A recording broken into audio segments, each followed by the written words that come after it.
자, 5학년 사회수업 시작하겠습니다. 오늘은 교과서 74쪽에서 76쪽 병자호란에 대해서 알아보도록 하겠습니다. 자, 병자호란이 일어나게 된 원인, 그리고 배경사건들, 과정, 결과까지 알아볼 건데 조금 내용이 많습니다. 오늘도. 자, 집중해서 빠르게 한번 알아보도록 할게요. 설 출신으로 왕이 된 선조는 의심이 많고 남을 잘 믿지 못하는 성격이었어요. 임진왜란을 이야기할 때 우리 붕당정치에 대해서 짧고 간략하게 설명을 했었습니다. 훈구파와 살인파로 나뉜 조선의 사대부들은 아주 하찮은 이유가 빌미가 되어서 선조 때 낡은 척신들을 몰아내자라고 하는 강경파 동인과 아예 좀 살살 가자라고 하는 서인으로 나뉘게 돼요.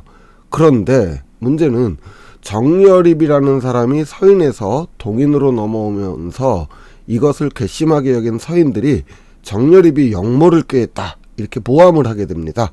이 사건으로 무려 1000명에 달하는 동인들이 누명을 쓰고 죽게 되는 기축옥사가 벌어지게 돼요. 그러면서 서인들이 세력을 잡게 되죠. 자, 그런데 세자 책봉 문제를 놓고 선조가 탐탁치 않게 여겼어요. 광해군은. 임해군은 조금 성격이 포악했고요. 자, 그런데 문제는 신성군이 있는데 나이가 너무 어려요. 너무 어리다 보니까 신하들이 이제 광해군을 세자로 세워야 된다 이렇게 의견을 모으고 있을 때 그 의견을 총대를 메고 선조에게 주장을 했던 사람이 정철입니다. 정철이 광해군을 적극 세자로 천거하자 선조가 이것을 괘씸하게 여겨요. 자, 이 틈을 타서 서인의 수장격인 정철을 유배 보내야 된다, 죽여야 된다 이렇게 하면서 동인들이 다시 세력을 잡게 됩니다. 동인들은 기축옥사에 대한 보복으로 강력하게 서인을 배척하자 이렇게 말하는 강경파인 북인과 뭘 그러냐 핵심 인물들을 제외하고 함께 가자, 천천히 가자 온건파인 남인으로 나뉘게 돼요. 그리고 임진왜란이 터지게 되죠.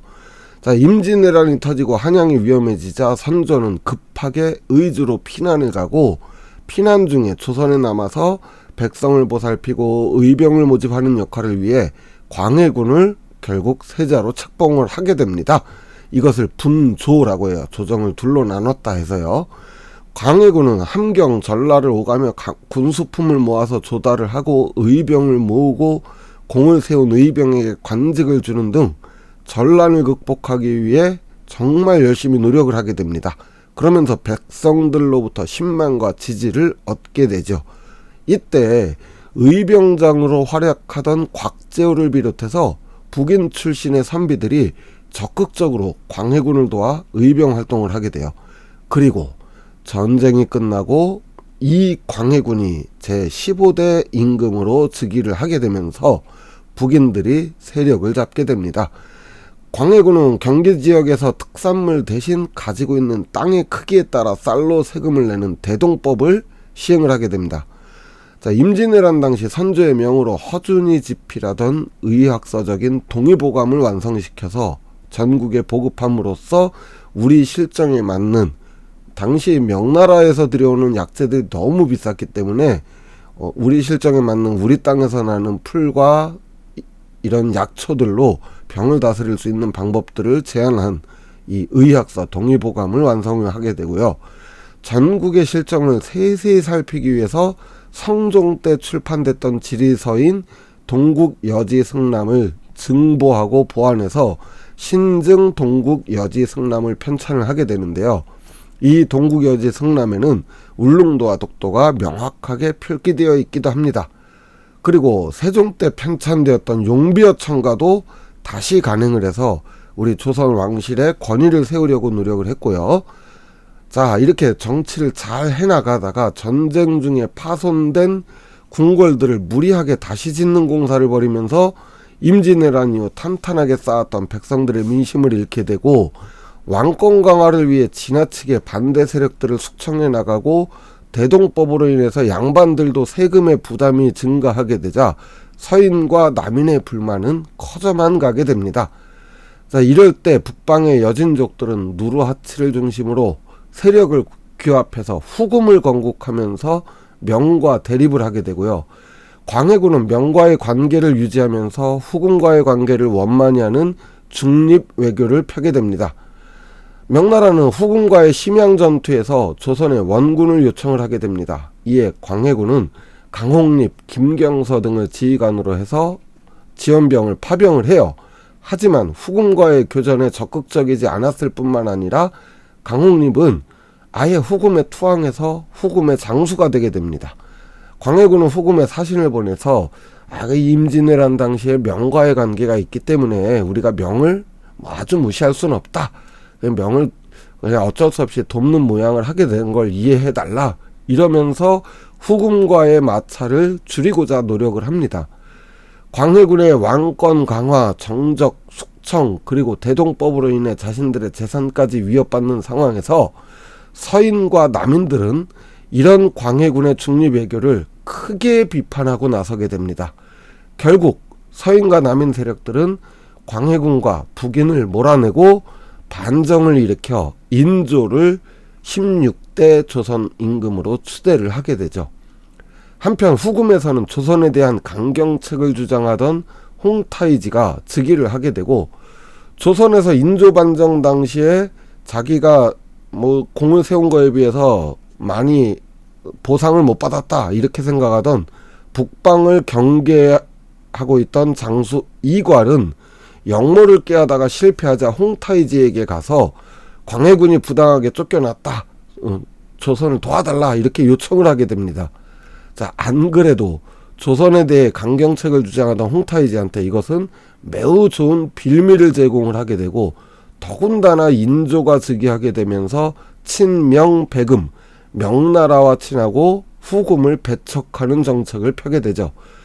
북인과 광해군 세력을 몰아낸 서인들은 광해군의 중립외교 정책을 비난한 것이 반정의 명분 중의 하나였기 때문에 친명배금 정책을 기본 기조로 삼아 조정을 운영을 해나가고, 안 그래도 호시탐탐 조선을 넘보던 후금으로서는 이괄의 요청과 더불어 조선 침공에 대한 빌미를 제공하게 됩니다. 결국 홍타이지는 광해군의 폐위, 친명 배금 정책 등을 명분으로 3만의 군사를 조선에 보내게 되는데요. 이것이 정묘호란입니다. 북방 경계를 책임지던 이괄의 난으로 인해 북방 경계가 무너진 조정은 내부에서도 화친을 맺자라고 하는 의견이 주류를 이루게 되고, 조선은 전쟁 2달 만에 후금과 형제국으로서의 동맹을 체결하게 됩니다. 후금의 홍타이지는 내몽고를 평정하고 국호를 청나라라고 바꾸면서 황제가 돼서 청태종이 되고요.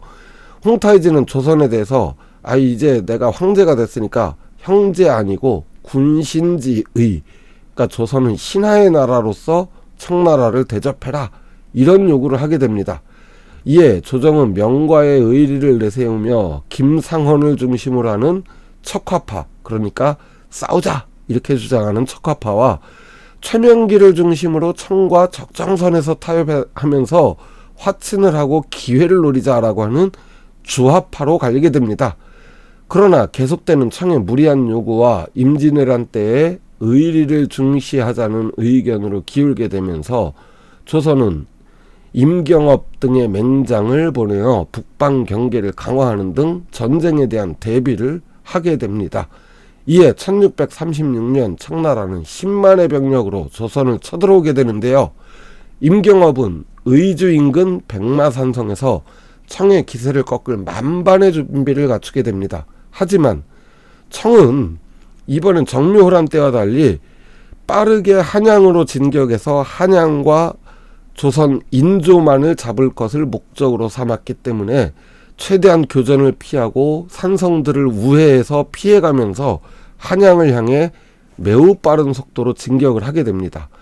조정은 급하게 강화도로 피신하여 저항하려 했지만 이미 청나라군이 강화도로 향하는 길목을 모두 점령하게 되자 한강을 건너 남한산성에 들어가서 항전을 하게 되죠. 청나라는 애초에 한양과 인조만을 노리고 공격해왔기에 남한산성을 포위하고 항복을 요구하게 되고요.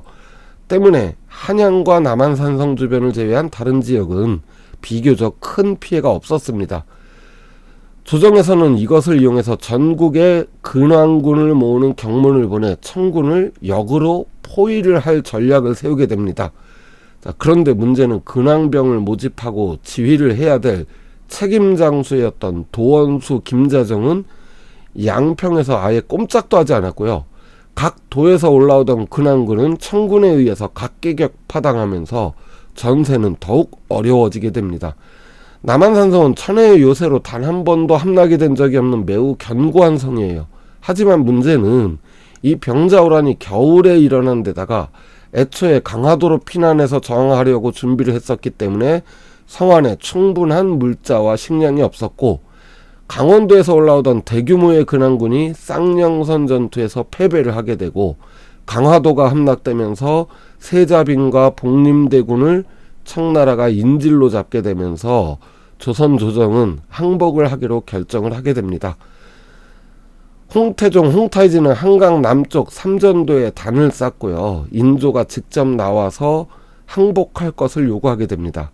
인조는 결국 홍태종의 요구에 따라 왕의 복장이 아닌 신하의 복장을 입고 신호에 맞춰 3번 머리가 땅에 닿도록 절하는 삼배구 고두례라고 하는 것을 행하면서 항복을 하게 되고요. 이로써 2달여 만에 병자호란은 조선의 참담한 패배로 끝이 나게 됩니다.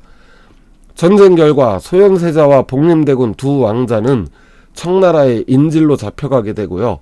수많은 백성들이 청나라의 포로로 끌려가게 됐으며, 청나라 홍타이지의 요구로 청태종을 찬양하고 인조의 어리석음을 반성하는 내용을 비석으로 담아서 삼전도에 세우게 됩니다.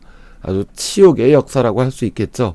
인조가 무릎을 꿇고 머리를 땅에 3번 조아리며 항복한 이 삼전도, 지도상의 삼전도가 혹시 어딘지 아시겠나요?